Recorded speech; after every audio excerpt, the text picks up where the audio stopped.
morning. Good morning, good morning. Soon as you're ready,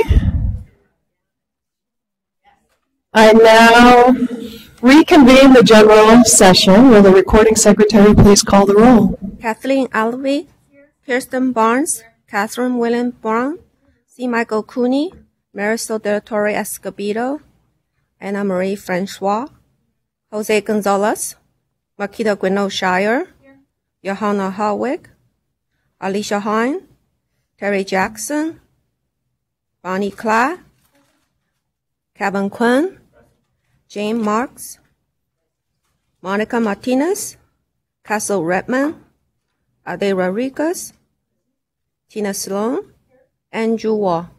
We have a quorum. Thank you.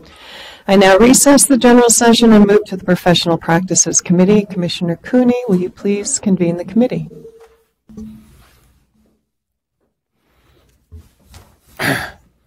Thank you, Madam Chair. I will now convene the Professional Practices Committee meeting for today, and we only have one item. It's an information item, our usual report from our usual reporter, Gil Gonzalez. Welcome. Good morning. As stated, I'm Gil Gonzalez, manager with DPP, and I'll be presenting the division's monthly workload report, which is an informational item. To increase its oversight of the division of the work of the DPP, in 2011, the Commission directed staff to present information about DPP's workload as part of the Commission's agenda. The report contains 6 key measurements for both current and prior year numbers for comparison purposes.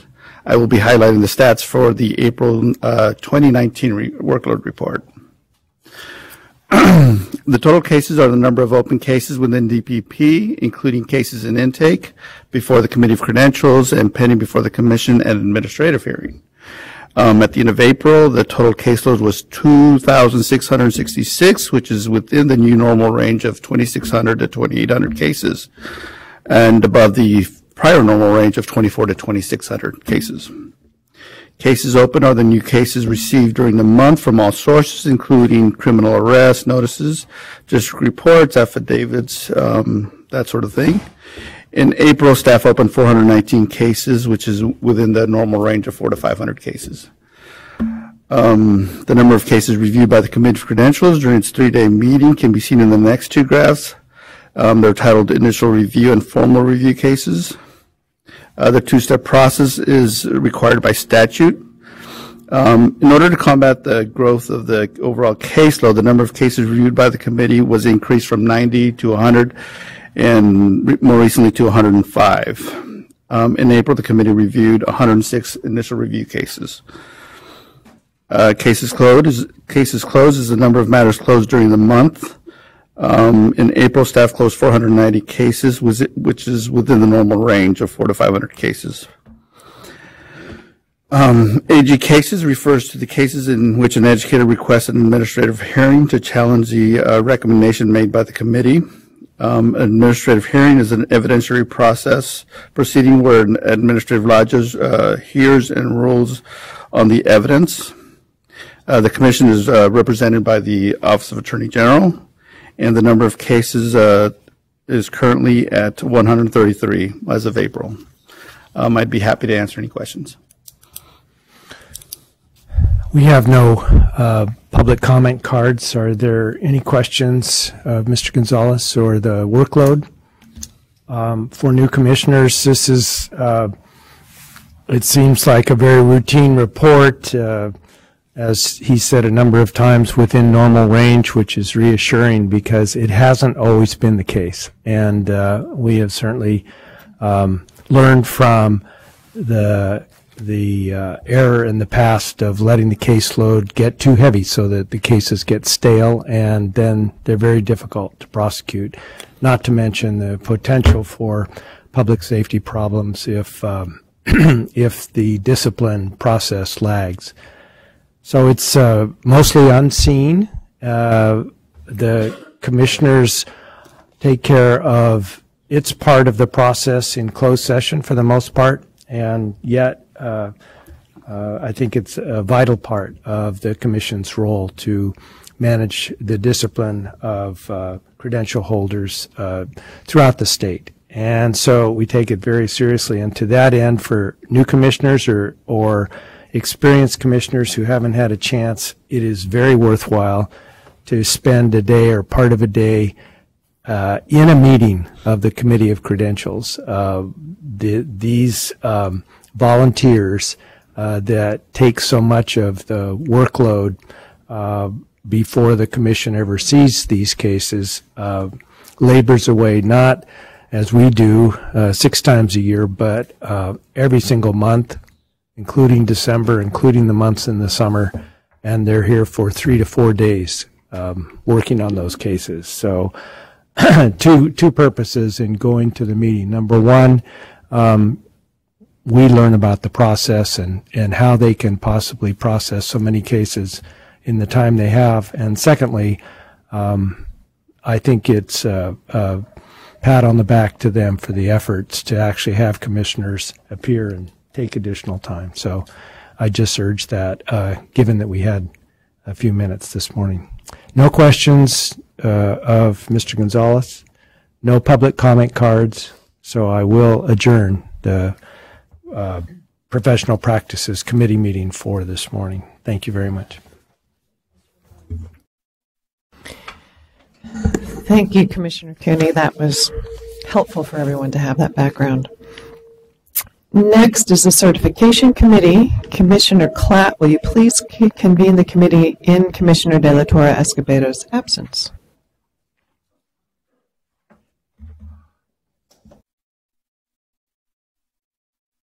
Good morning. I now convene the June 2019 meeting of the Certification Committee to order. We have one agenda item. Item 4A is Eminence Credentials, History and Policy Discussion. This is an information action item and will be presented by Erin Scoball. Ms. Scoball, will you begin? Good morning, Commissioners. Nice to be with you today. You may recall a robust discussion that occurred at the April Commission meeting. That was surrounding item 6A, which was an eminence credential application that you all considered in the subject areas of speech and debate and mock trial. And a similar discussion occurred at the February 2015 meeting around item 6C. That was also a request for an eminence credential, this time in the subject area of earth science. So given these dialogues, staff recognized the need for you all to come back together and have a conversation regarding the eminence credential specifically. And this item is designed to provide you all with an overview of the history and the policy for the eminence credential and an opportunity to discuss how the eminence credential fits within the current education policy in California. So Education Code Section 44262 is a section of statute that authorizes the Commission to issue the eminence credential, and that statute was enacted on January 1st of 1976, and that was part of the Ryan Act. I found it interesting when I was researching the history of the eminence credential. I read a line that said, the credential was designed to be the concept that would enable Einstein to teach in California public schools. Now, that was really interesting. I don't know if Einstein would have applied for an eminence credential, but that was the thinking behind why this credential was created. So the eminence credential is an option for any person who has achieved eminence in a field or endeavor that's commonly taught in a public school or in a service area provided in a California public school. And individuals are able to obtain that credential to serve without being required to complete a program of professional preparation. If you take a look at the table on page 2 of the item, you can see that the Commission has either created regulations or modified existing regulations surrounding the eminence credential on 5 separate occasions since it was first created 4 decades ago. So I want to point out a couple regulatory changes that were made, a couple of the more recent ones. In 1999, the regulations were amended to allow staff to conduct the initial review of an eminence credential application, which was intended to help reduce the number of eminence credentials that were brought forward to you all as a body to make decisions on. And the most recent amendments to the regulations occurred in 2003. Those regulation amendments required submission of new evidentiary materials if an applicant wished to be reconsidered after their initial application was denied by staff. So oftentimes staff will review credential applications for an eminence credential that never make it here to the commission. I'll talk a little bit more about that in a moment, but those are some of the actions that were taken to kind of reel in the number of eminence credential applications that are brought forward to the commission. The table on page 3 gives a snapshot of the limited number of eminence credentials that have actually been granted by the commission over the past 40 years. And you can see that there's a total of 30 eminence credentials that have been issued since 1971. So that's not to say, again, that only 30 individuals have applied for this credential. In fact, as I mentioned, we often review multiple eminence credential applications every year. They kind of ebb and flow. So some years we have 10, 15 to review. Some years we have 2 or 3 to review. But the vast majority of these applications do not meet the standard for consideration by the commission. You can also see in the table on page 3 that only 22 of the 30 eminence credential holders actually moved on to earn the clear eminence credential. And currently there are only 11 individuals in the entire state that hold valid eminence credentials. So we're talking about a really small population of credential holders. I do want to also point out some ways in which the current regulations restrict the eminence credential in ways that a full teaching credential is not restricted. So first, when an individual is granted their eminence credential, their document is issued for only 2 years. So that that individual who earned that speech and debate and mock trial credential, his credential is valid for 2 years. This 2-year credential may be renewed for a subsequent 3-year period only by request of the governing board of the employing school district that originally requested the eminence credential. And the governing board is required to verify that the teacher has demonstrated satisfactory performance during those 2 years of employment. And then upon recommendation by the governing board, they are issued a 3-year preliminary. So a total of 5 years on a preliminary document. So both that 2- and 3-year document are restricted to the recommending employer, meaning that the eminence credential holder cannot work for any other public school employer during the first 5 years that they hold that credential. And only after 5 years of satisfactory performance at the recommending school district can the educator apply for the clear eminence credential, which is not restricted to a specific employer. As well, the eminence credentials are issued only in the specific content or service area in which the person is deemed eminent, and the holder can only teach in the specific subject area listed on their document. So regulations do not allow the holder to teach in any subsumed subjects or add any new content areas based on passage of an examination or completion of coursework. So they are limited only to the specific authorization that they hold and that they were deemed eminent in. And finally, regulations clearly define the scope and level that an individual must reach in their career in order to be considered eminent.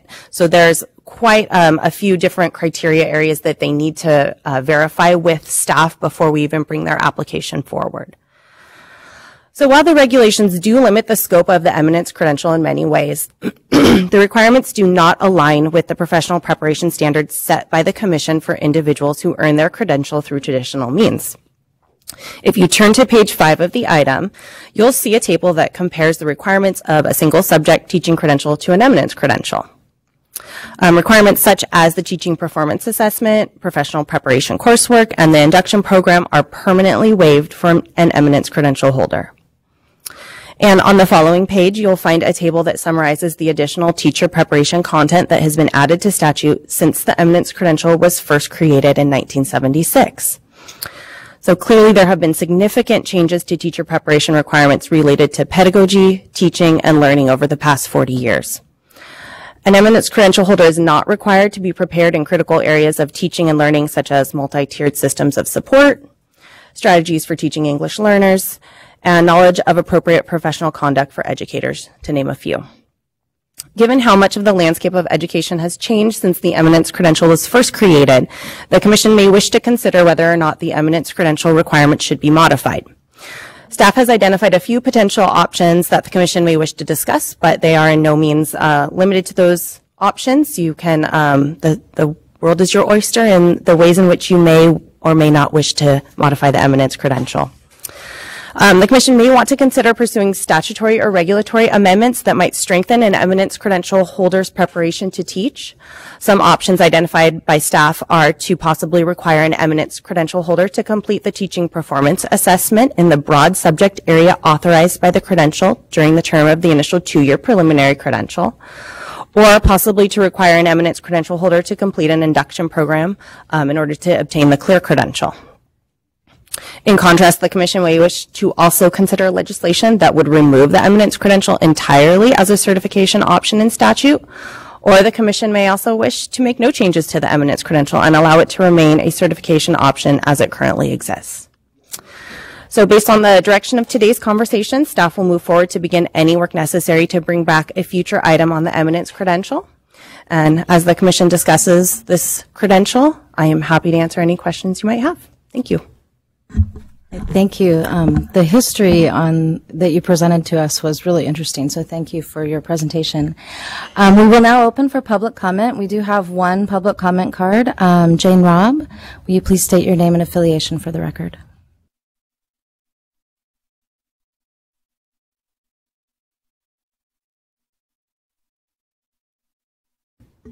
Good morning, Jane Robb, California Teachers Association.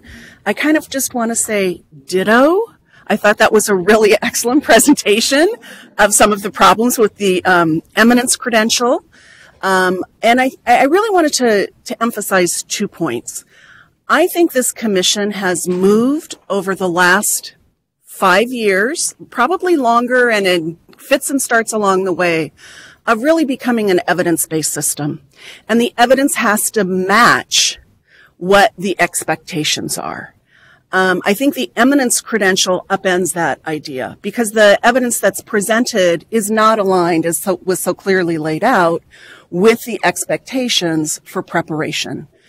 The other thing that, and maybe this is a corollary, is that because the eminence credential is issued initially for 2 years and then for 3 years, and it's an individual local governing board that makes the decision whether that credential is going to continue in force in other places, in other districts, because once you've passed that and they've made the 3-year recommendation, that teacher may go anywhere in California. I think what that sets us up for is our policy position in California is not to have individual governing boards make the decisions and set the standards for what is an accomplished or classroom-ready teacher.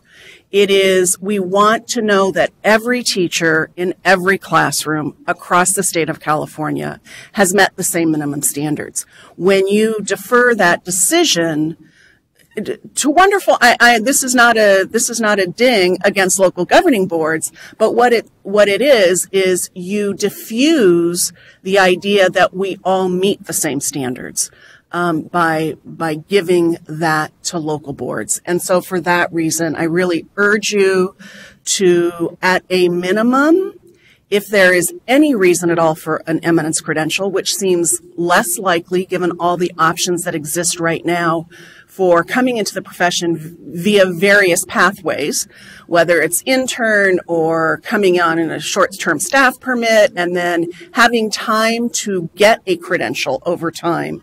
There are many options for an exceptionally talented person to come into the profession and yet still meet the standards that you as a commission have set for every teacher. So I urge you to reconsider the eminence credential, and at a minimum, if there needs to be one at all, make it a 1-year or 2-year non-renewable so that person can transition into another pathway that will actually get them full certification in California. Thank you very much. Thank you. Seeing no other public comment cards, the public comment period for this item is now closed. Do commissioners have any questions or comments about this item?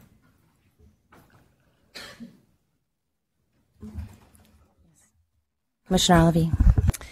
So I was interested in this the last time because that was the first time I'd heard about the eminence credential.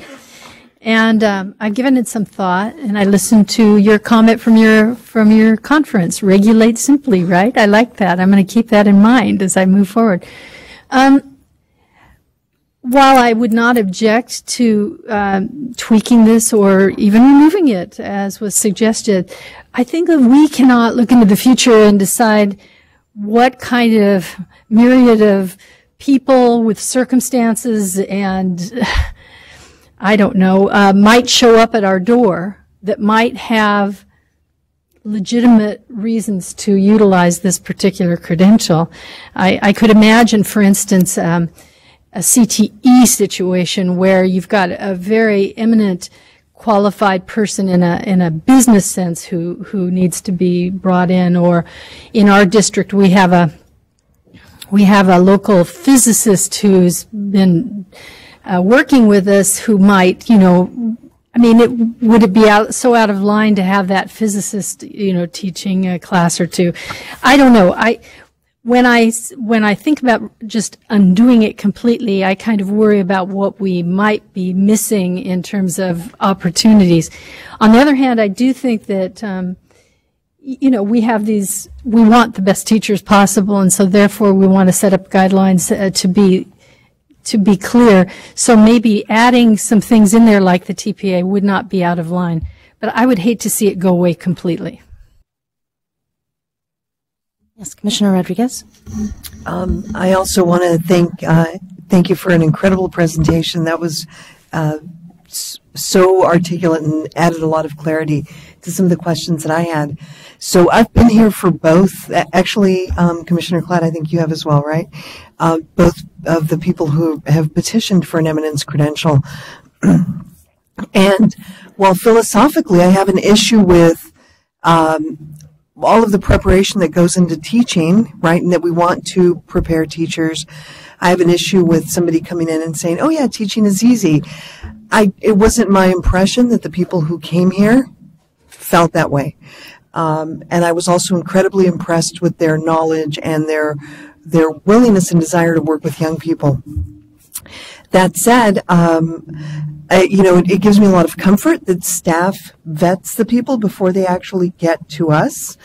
And that, I'm sure a lot of people think they're eminent, right? But as you look through the criteria of it, which is, it's like a funnel, and they get to us and they tend to prove that they do have, the skills, the desire, and some of the training to teach.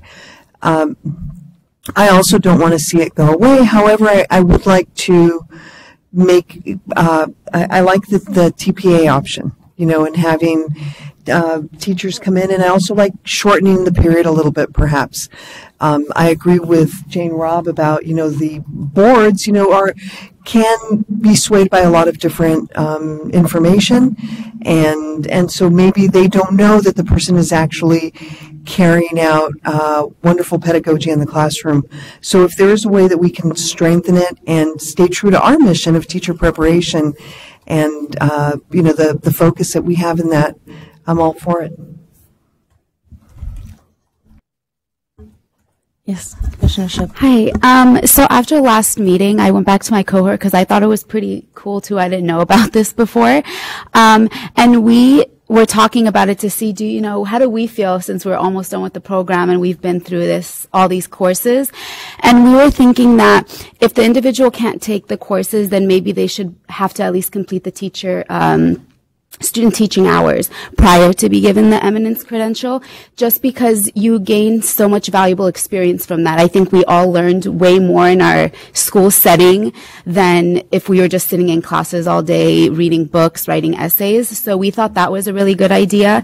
And then we also thought that it would be good for them to take the TPA and then also do a induction program, because even us leaving our 1-year program, there's still so much for us to learn. So those were the ideas that we came up with, just kind of sitting in our little seminar class talking about it. So I just thought I would share that with you guys. Thank you. I'm not sure. I think Commissioner Cohen was first. I agree with the comments, and thank you for the great presentation.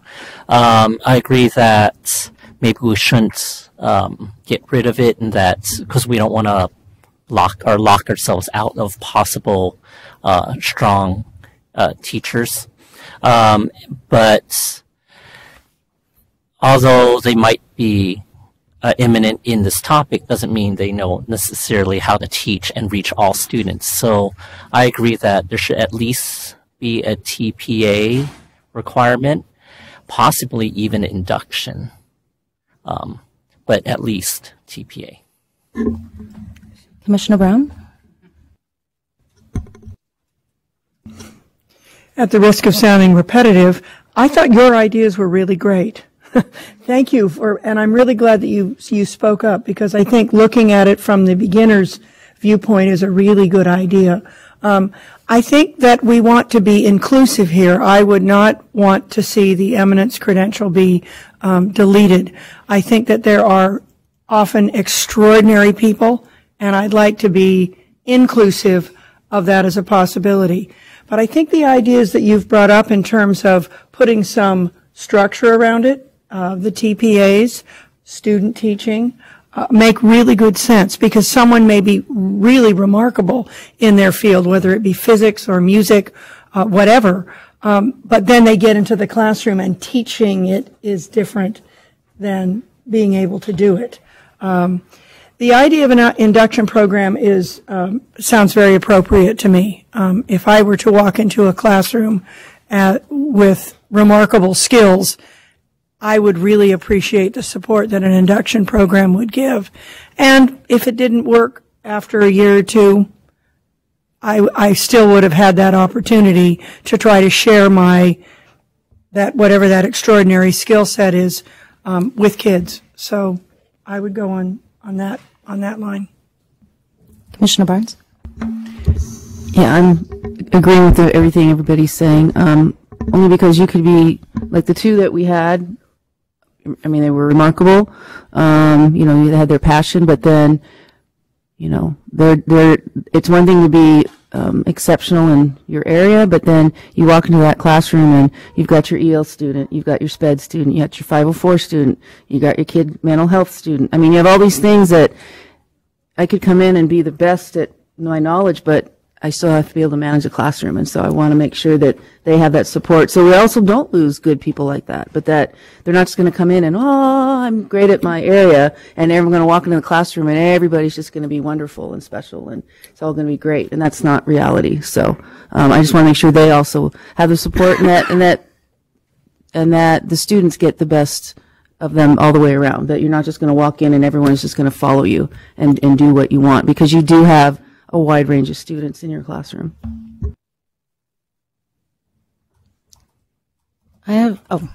Before I go, I'm Commissioner Marks. Well, I'm new to this discussion, but I was just very interested in what Ms. Robb had to say, and what hit me with that was her cautionary words about local control over state control, and I'm just curious about if it would become a state system, what's the impact for staff, and what does that look like? Just curiosity. Well, one thought I have, and I don't know if I'm directly answering that question, but when I look at the number we're talking, and so currently 11 teachers hold this credential, I think some of those questions, because I have some of the same questions about that people have brought up about just because you're good in a subject area doesn't mean necessarily you can teach. But I also feel like at least the two that I've been here for, we had the chance to vet that and to ask the candidate questions about how do you work with English learners, or how do you work with diverse learners in your classroom. And so while I have some questions, I still felt comfortable with the process and the ability we had to say yes or no. And given the small number of people that qualify for this, unless we see some sudden uptick, I feel like there's capacity for us here to do that. With that said, though, I with the last one, I was very surprised, although I shouldn't have been, about the induction issue, that someone could get this credential and then not have to go through induction and not get that support that was surprising to me. So I guess if I had any inclination, it would be for that. But I also have a question about the TPA. Maybe it's just my not understanding that fully. Can someone answer that? Could someone take the TPA who was not fully enrolled in a program? So, the answer to that at this time is no, that the TPA occurs within the context of a program, but it's not inconceivable that enrolling in an induction program and developing the capacity within that induction program to support for a TPA, that could happen. Those two things could happen if that's the direction you wanted to go. I mean, induction is already, for 30 years in California, has been really attuned to the formative assessment and work with teachers on their practice. So it doesn't seem to me like a big stretch to move into TPA preparation, especially for the numbers that we're seeing come forward. So there might be some room to link these two things in a policy way. We'd have to go for legislation to do that, but that could happen. Yes, Commissioner Francois.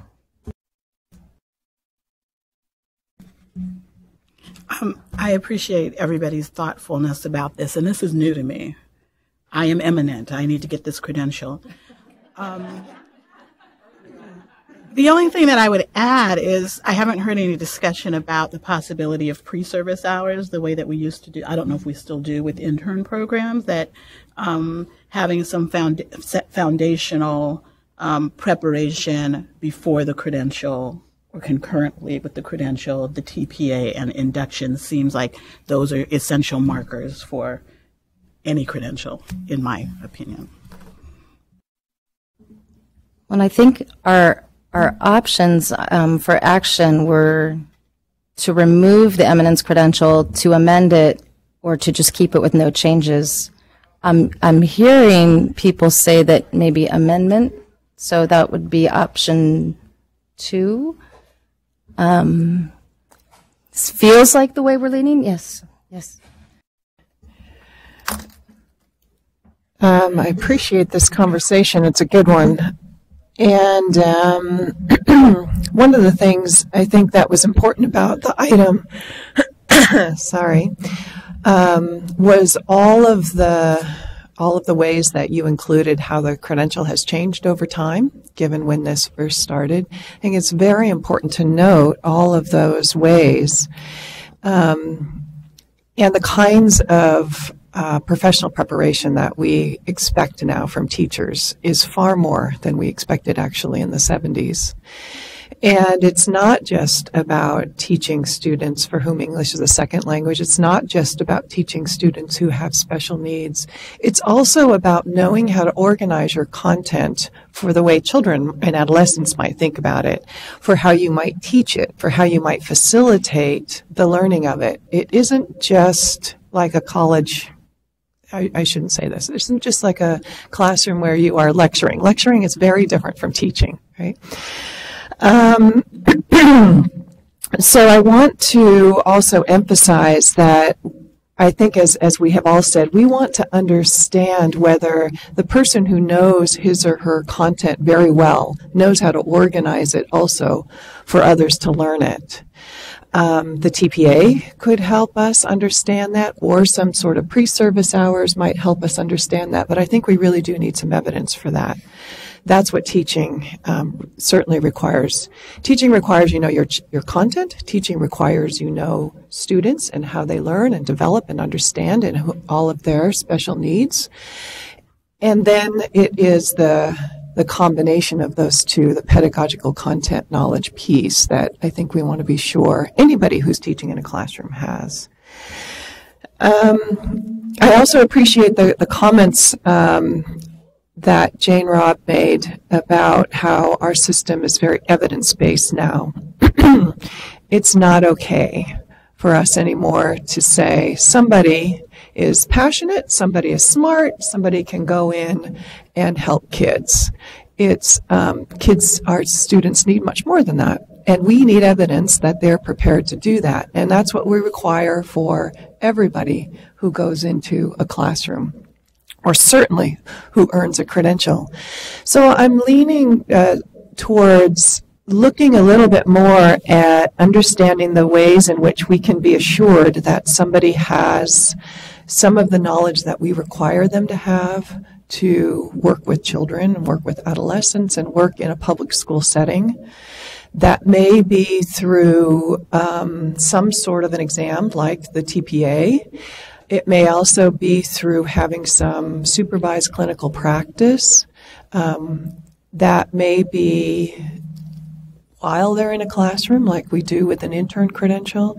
But however we do it, I think what we're saying, what I'm hearing people saying, is that we want some oversight while the person goes into the classroom. And we want some additional evidence, not just that they're good at eminent in their field, but we want evidence that they can teach in a public school classroom effectively with children. And so maybe those two things can guide us in revising what we want to revise. And I agree that with everyone that there may be times where we have some spectacular individuals in their field who could really do wonderful things for kids in schools, and we want to see whether that can happen. At the same time, we want to acknowledge that teaching is a field that has a professional body of knowledge that requires extensive preparation and experience to gain, and the expertise that teachers gain also take time, and it takes support, and it takes collaboration. And it's really important that we understand and preserve that. And it's our job to ensure that we are overseeing and making sure that all teachers are preparation ready for our kids. So I don't know where that leaves up, but I think it is where you started. Well, is it a motion? I think the motion around seeking modifications, but I don't know yet what our modifications are. And I think maybe if there's some way to explore further. Erin, you provided some very good ideas, and I'm not sure how we can get to the next step then. If anybody has suggestions, I do know we want modifications. Well, I think that what we can do is take what we've heard today and come back and bring a future item with some more specific potential modifications and work with the Professional Services Division to kind of tease out where, we can go with this, and if we land on a TPA, how we can make that a reality if it's not something that exists right now for these individuals to be able to take the TPA, then how can we possibly get there and explore some possible pre-service options, student teaching perhaps, and really kind of get some detailed recommendations down for you all. Because we weren't sure, which direction you wanted to go. So I think this is a really good start. Thank you. Very helpful. Do we need a motion then, or has this been enough information? Okay. Okay. All right. Thank you, Ms. Gamal. Having no additional items today, I adjourn the certification committee.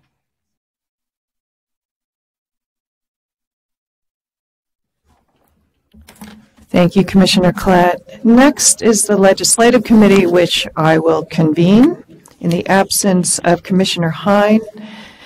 The committee has one item before it today. Item 6A is status of legislation. Michelle Perot will present the item. Ms. Perot, will you please begin if you're ready? Thank you. Good morning again.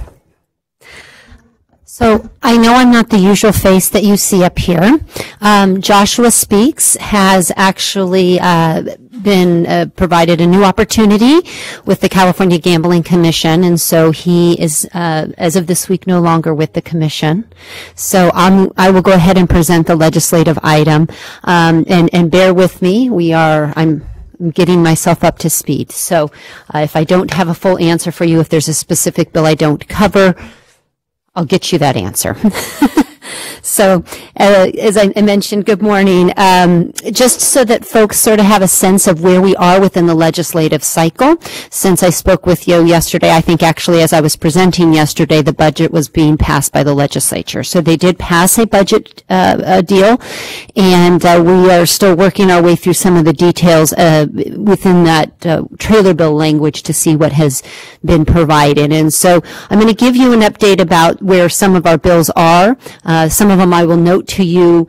There have been conversations as part of the budget process, and so we may see some changes, as we always do around this time of year, with some bills maybe being changed because they got swept into the budget. So, with that being said, your item does cover more bills than I will go over. I'm going to touch on some of the highlights, and then, as I mentioned, if there are particular questions, please feel free to ask. So, to begin with, let me just give you an update on our sponsored bills. We have 2 sponsored bills that are moving through the legislative process right now. AB 525 is what we consider our technical, it's a technical sort of cleanup, minor policy bill, and it has a variety of just updates that we need to update, vernacular that we now use within Ed Code. That bill has been swimming along just wonderfully, has been on consent the whole time, and is now in the Senate passed out of the Senate Education Committee and will move into the Appropriations Committee. Let me just back up and give you a sense overall of where we are. I should have said this first. From the legislative process standpoint, all bills needed to have passed out of what we call their House of Origin at this point. So if they're an Assembly bill, they have to be out of the Assembly and moving into the Senate. If they have not, they're considered dead for the year. We are in the first year of a 2-year session. So if a bill does not move, it does not meet a legislative deadline pending any rule waivers. They can get those all the time. But if it doesn't move, it's considered dead or a 2-year bill and is not taken up until the next legislative session. So all bills should be moved out of their House of Origin. If they haven't, they're considered 2-year bills or dead for the year. So let me continue. Our other bill, AB 1219, this is our assignment monitoring bill.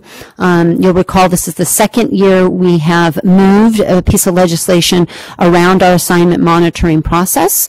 We are in the midst of updating the actual programming that we use to do assignment monitoring. That was provided with some budget funding last year, and so we actually are in the midst of doing that now with a contractor here in-house. This bill is the legislative statute portion of the assignment monitoring process.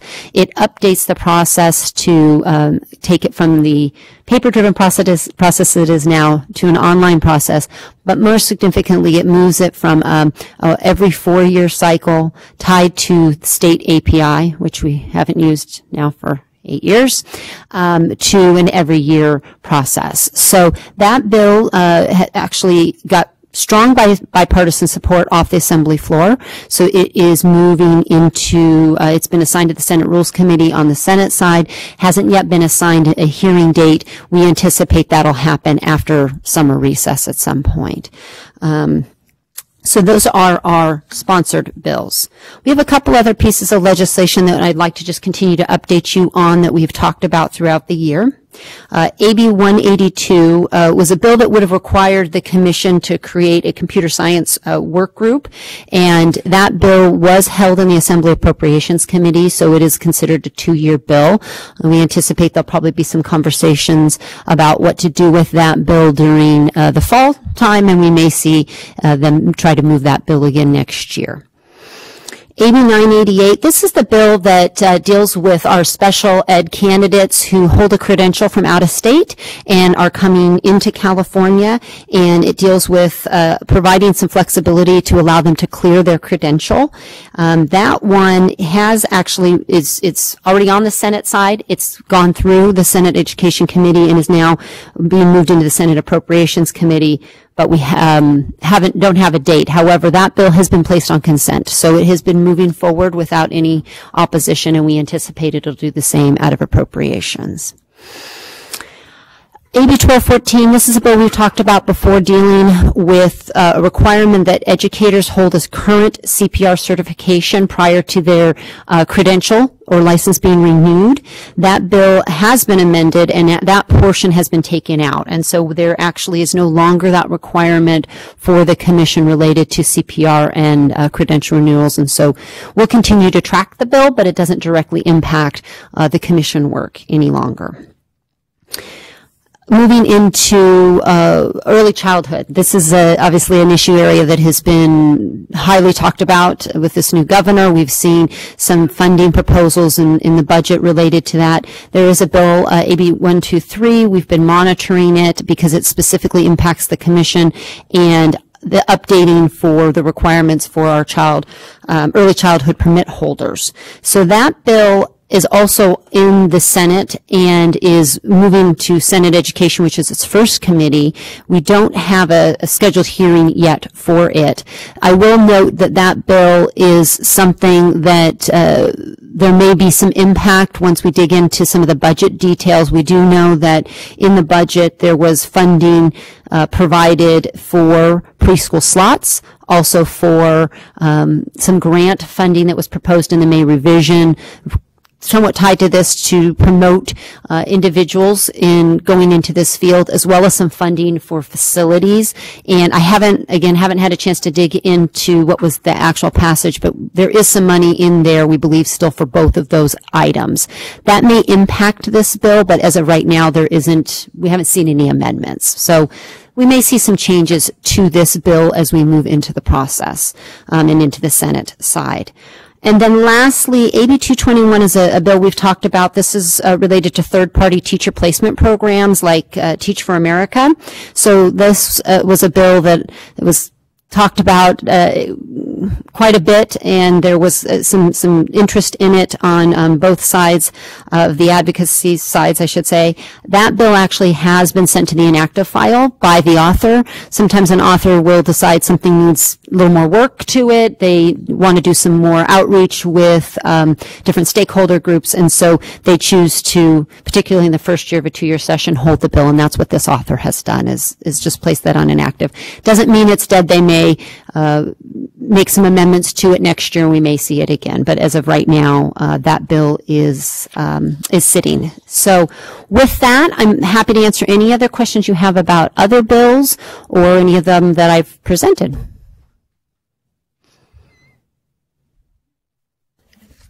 Thank you, Ms. Perot. We'll now open for public comment. We have one comment, one card in front of us. Mr. Colin Miller, would you please come to the table? State your name and affiliation, please. Right over there.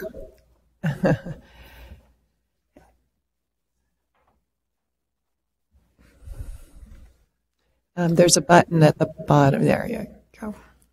There we go. Hi, good morning. My name is Colin Miller. I'm the Senior Policy Advisor at the California Charter Schools Association. And I apologize to staff because we haven't had a chance to connect on this bill yet. So we are actually concerned with some of the amendments that were taken in the Assembly Education Committee related to AB 1219. And so we definitely want to put that on the table. It did require us to shift to an opposed position on the bill. The concern is related to the Charter Schools Act, which allows charter school teachers in essentially elective courses, non-core, non-college prep courses, to have credentialing flexibility. That's been a long-standing provision of the Ed Code. It's applied consistently or applied, across the state in a number of different contexts in charter schools related to oftentimes to CTE courses, to arts training programs. Some of the really successful art schools like Natomas Charter School, Oakland School for the Arts use like artists in residence programs, things like that. It has been an important flexibility for charter schools when we look at them as a sector that's driving toward innovation to try new ways to employ instruction and try new instructional approaches. So we're concerned about the new system and how that applies to this specific flexibility that's already existing in current statute. And the amendments in the that were taken in Assembly Ed do create a lot of ambiguity around how these teachers would or would not be triggered through this new process. Currently, charter credentials are monitored at the authorizer level. The school district monitors the charter school credentials. Any of these flexibilities that are offered under this Ed Code section are approved and determined through the authorizing process. So in triggering this into a statewide system, our concern is that there is not any clarity in terms of what standards these teachers might have or what might trigger them as being labeled as misassigned, and then get thrown into this process of a very what might turn out to be a very bureaucratic process of kind of correcting and fixing and back and forth in terms of what whether or how these teachers are assigned. So without some clarity on those issues, potentially these teachers could be deemed misassigned. Some of them have been working in these programs for over 25 years. They would potentially, lose their jobs and have to be, dismissed from their assignments. Potentially, because the law now allows for the penalties, the ADA penalties for misassigned teachers. Schools that are using this flexibility could face significant financial penalties. So there's a lot of really bad things that could happen if this is not clarified in a way that makes sense in this context. In the Assembly Education Analysis, there was some analysis from the Commission that in some initial data runs that a lot of the teachers that were flagged were indeed these teachers that are assigned appropriately in accordance with this flexibility. But if they were pulled out, that quite a significant number of the hits in the system would be eliminated. I think it's a significant issue in terms of workload for the Commission staff as well as the Commission, who would end up having to hear all these challenges to this flexibility that's clear in statute. So that's the basis of our concern. We do hope to, that we can have some conversation and work towards some amendments. Like I say, these were amendments that were taken in Assembly Education. They weren't in your original bill as drafted. So we felt like the issue was sufficiently addressed as the bill was introduced. The bill is entering into Senate Education, so hopefully we can have some conversations then. But I just wanted to put it on your radar today, and hopefully we can connect and have some further conversation about it. Happy to answer any questions or anything. Thank you. Thank you, Mr. Miller. We have no additional public comment cards, so public comment period for this item is now closed. Do commissioners have any questions on this item? Commissioner Brown? I'm wading into legislation, and I may be over my head, but I just have some questions. As I read this for us, I was looking at the list of the sponsored legislation, and I didn't hear an update about the 1765 O'Donnell, the one about adverse action. Is there any progress or comment on that? And then, of course, I have some specific questions about the two early childhood ones. Thank you for bringing that up. That bill is a 2-year bill. We are, it's considered what we call a spot bill. It's something that Assemblymember O'Donnell has agreed to hold open for us, and we're still having some conversations with stakeholders, and we'll continue to do so into the fall to determine whether we want to utilize that vehicle in a way that can help us address some of the discipline things. So right now it's just a spot bill that's kind of a placeholder for us. Mm-hmm. Because I'm always interested in what the legislation wants to be done, and then where the resources are to help make that happen. As I'm looking at the two early childhood bills, I wonder if you would comment on the Reyes bill, AB 6. Yes, so this bill doesn't necessarily directly impact us, but this is a bill that would establish basically an early childhood branch within the Department of Education. This is a result, I think, of again this interest that we have seen with the new administration and others around dealing with early childhood, and it's a sort of a specific way to note that is an area that we want to make sure we're looking at and looking into. That bill made it through the first house, so it will continue and will be assigned into likely Senate Ed at some point, probably after the recess. And I don't know, again, on this bill, I'll have to look, but I don't know that there was conversation in the budget about the universal preschool and providing some funding. I don't know what actually ended up landing in the deal that went through yesterday. Because I noticed that we had notes about the commission suggesting clarifying amendments and was interested in making sure that anything we can do to support the commission's input into something that will impact us. Absolutely. We're continuing to having dialogue with the Department of Ed on this. So as we get some clarity around sort of where this is going to land within the context of the budget and everything else, we'll continue to have those conversations. I'm gonna do two more here, and then it's your turn. I'll get off the stage. On the AB 123, the McCarty bill, I know that you mentioned you made some comments about several items inside that. I'm also noting that one of the things that those of us in early childhood are very interested in is the part about the teacher permit or higher having a bachelor's degree. What's the status of that? So as of right now, the bill has not been amended. We're having conversations with the author's office on that. We've been told they are going to entertain some amendments, but we haven't. Again, they were waiting, I think, to see what would impact this bill within the budget.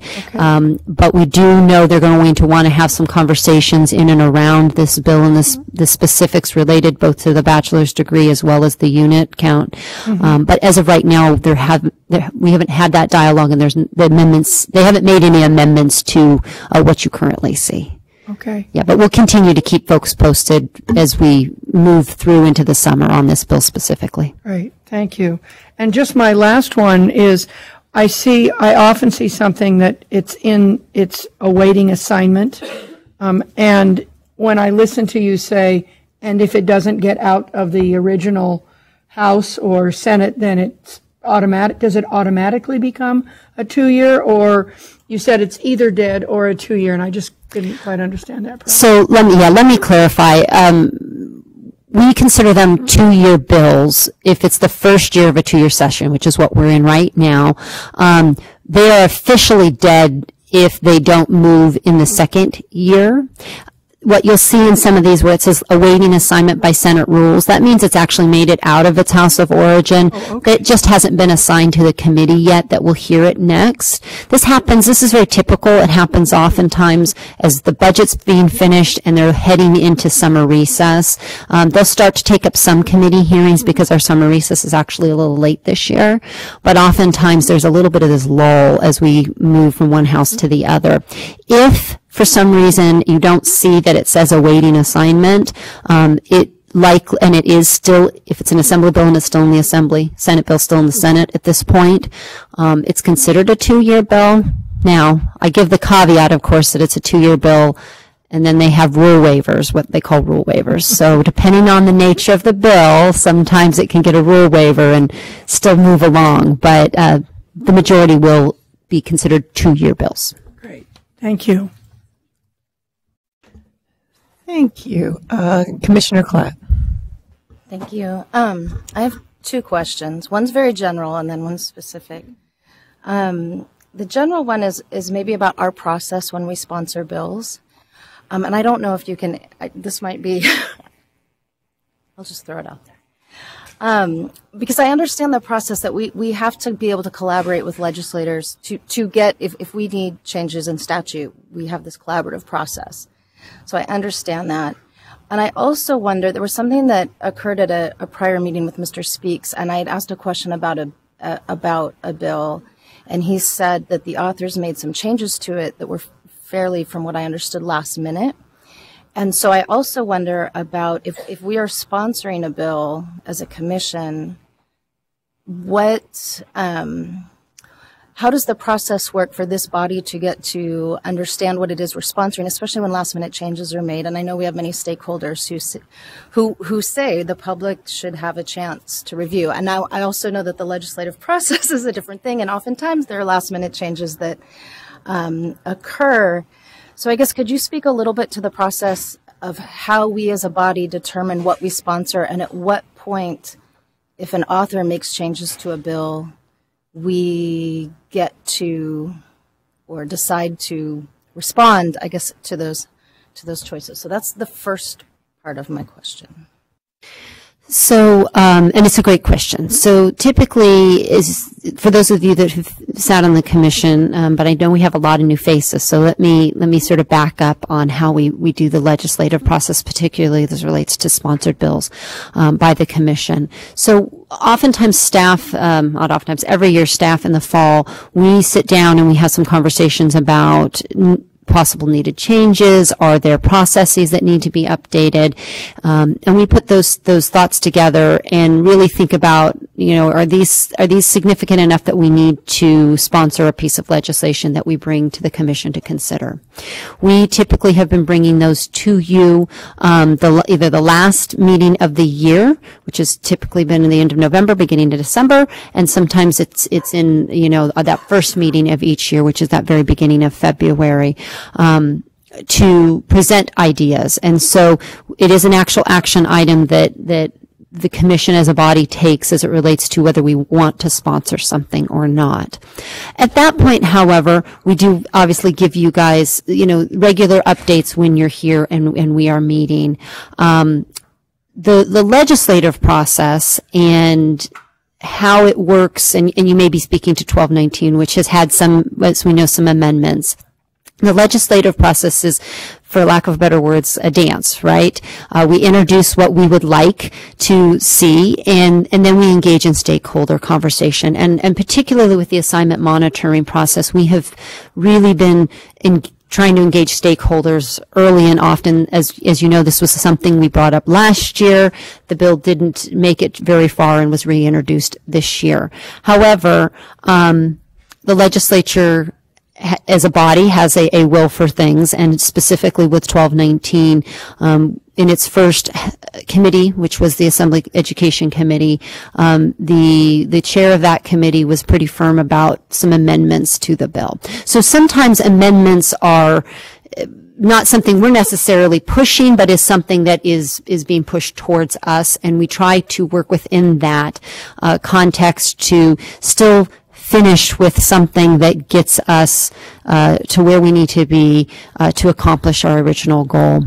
So with 1219 specifically, and certainly we will be, continuing to engage the charter school associations.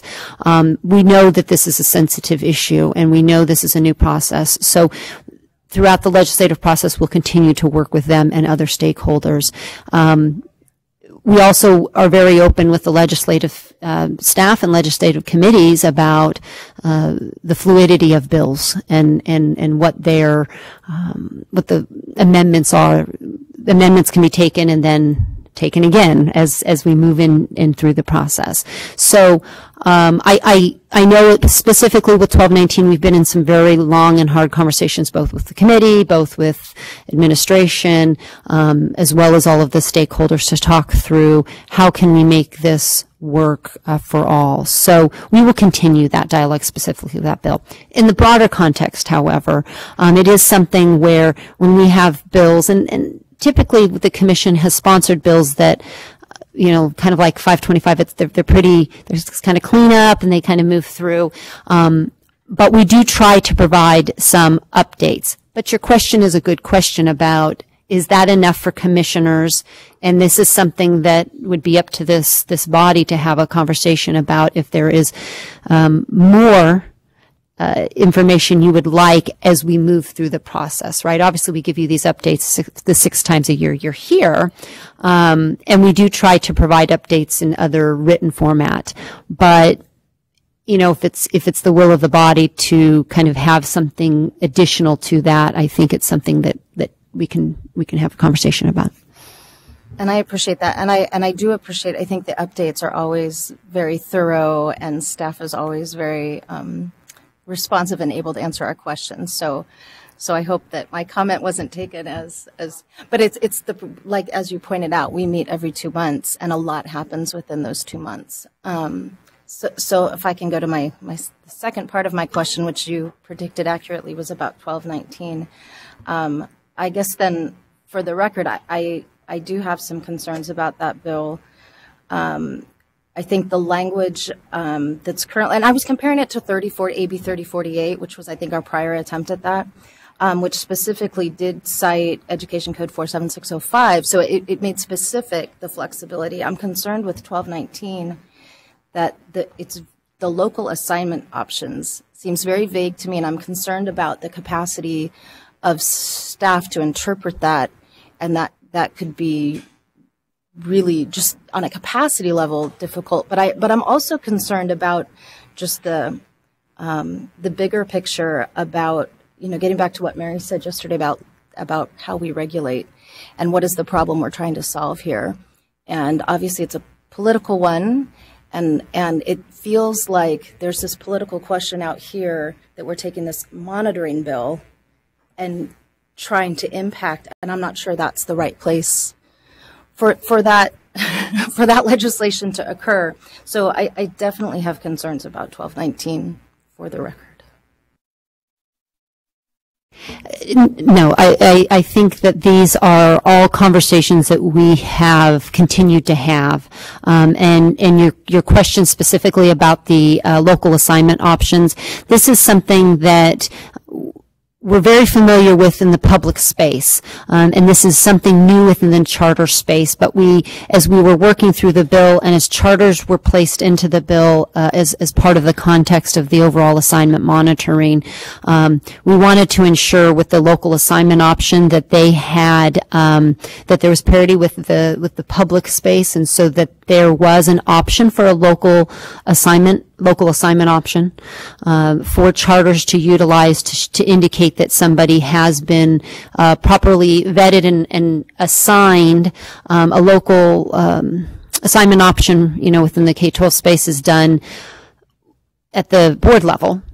And is given at the board level. And as we've been creating the system itself, which is the logistical piece to this, the staff has been working really hard to make sure that there is some flexibility in being able to monitor and indicate somebody is under a local assignment option. It's a broad category. We're trying to make sure that portion is broad, but it is dialogue we're continuing to have on the charter side because it's new. It's something that some charters utilize and not all do. So we're aware that there are continued dialogues needed. Yep.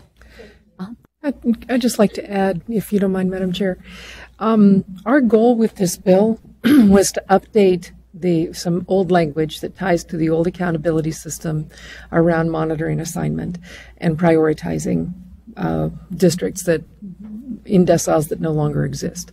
So that's what we set out to do, and to automate it and to move it to an annual reporting basis to support the ESSA state reporting work. I would say our interest in this when we presented it to you was very much in making sure that the system itself was working in a way that that was current and appropriate and automated to the extent possible. And I think we stand prepared to monitor whatever schools we need to monitor, and the legislature is weighing in on the extent to which this needs to move into charters and in what ways.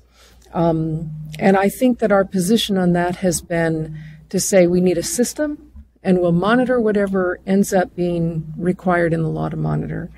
So we aren't necessarily, as a sponsor of this bill, seeking to engage in the debate around whether and to what extent we need to bring charters into the system.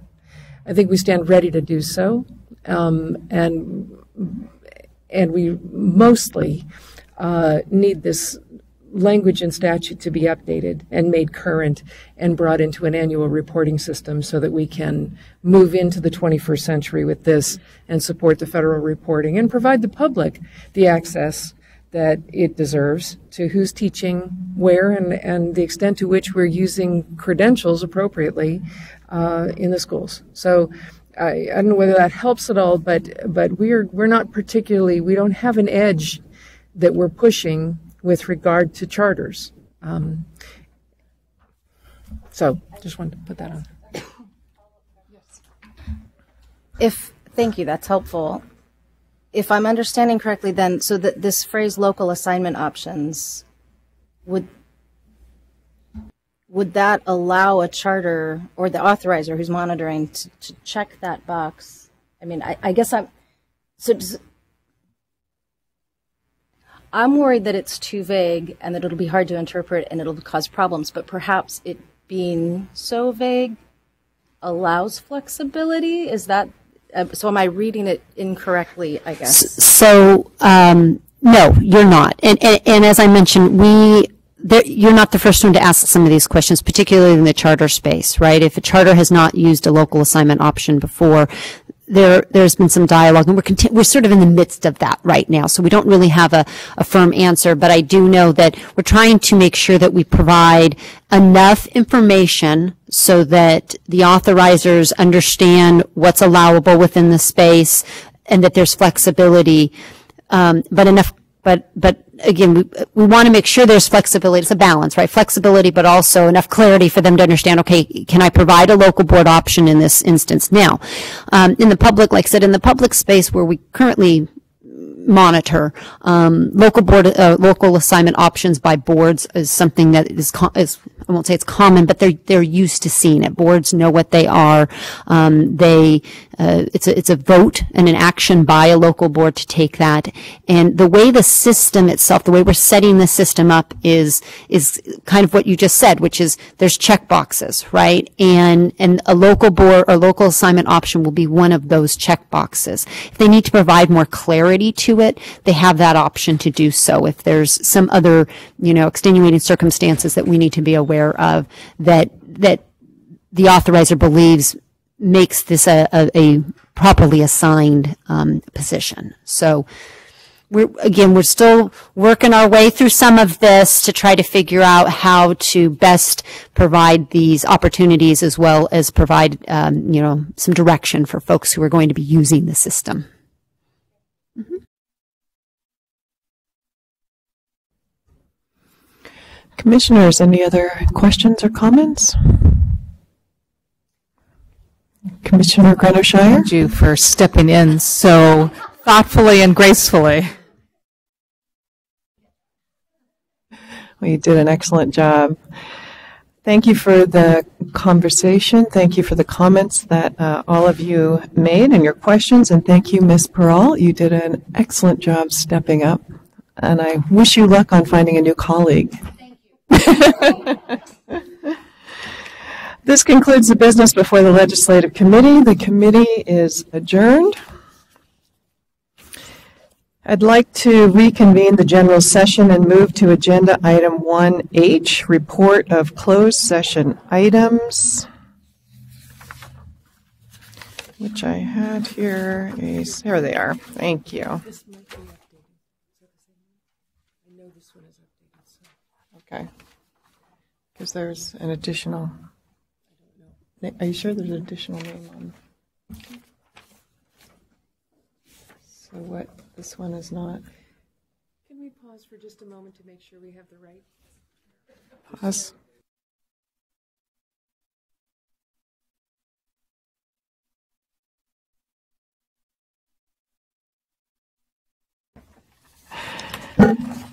Thank you. Apologies for the pause. The Commission granted Victor Duran's petition for reinstatement.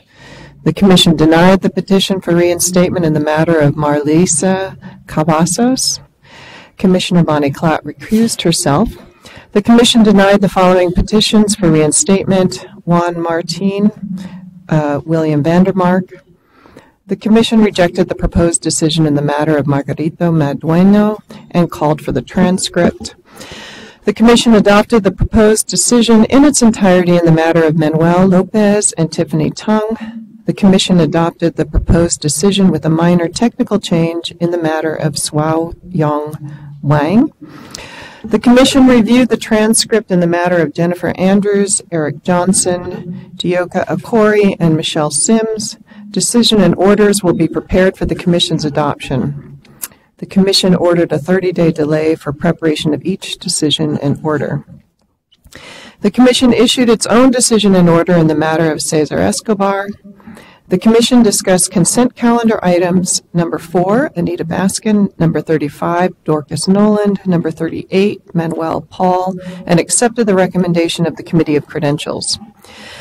The Commission discussed the following consent calendar items and remanded the matters back to the Committee of Credentials. This included number 5, Anne-Marie Blevins, number 17, Richard Foley, number 18, Kenneth Gallegos, number 23, Margarita Huerta Jr., number 25, Kenneth Ingersoll, number 27, Don Ledesma, and number 41, Todd Potter. Okay, item 1L is new business. The bi-monthly agenda is presented for information.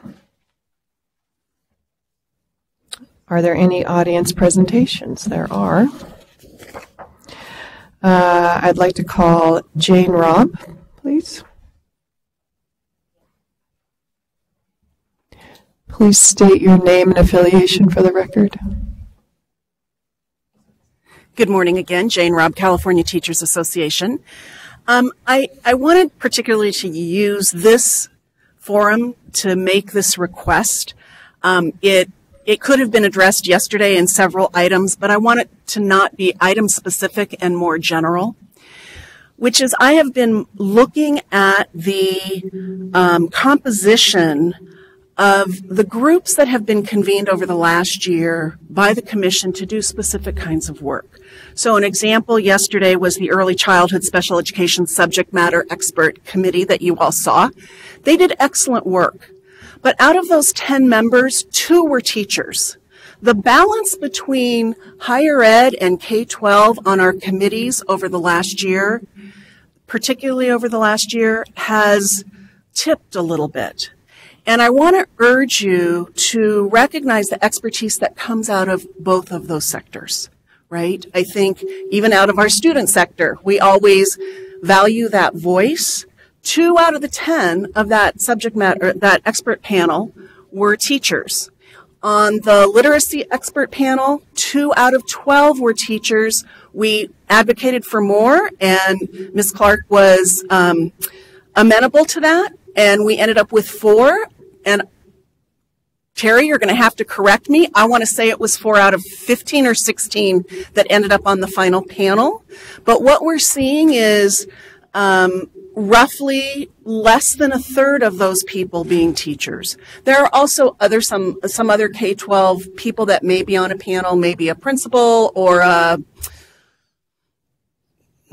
don't want to wade into this one, another kind of administrative role. But the balance needs, I urge you to look at the balance and make sure that it is the equal balance between K-12 practitioners who bring a certain expertise and our higher ed colleagues who bring another kind of expertise and perspective to the same issues. We're partners in this work, and I want to make sure that the balance stays balanced. Having tokens is simply not enough. So as those groups are formed, I know we have a special ed TPA, I don't know if it's going to be a panel or a work group or what it's going to end up being, or there will be several of them. But on the agenda, we see going forward with your work, we see a lot of new groups being convened, and I urge you to just attend to their composition. Thank you. Thank you for your comments. Seeing no other audience presentations, I now adjourn the June 2019 meeting of the Commission on Teacher Credentialing. The next meeting is on August 1st and 2nd, 2019. Thank you.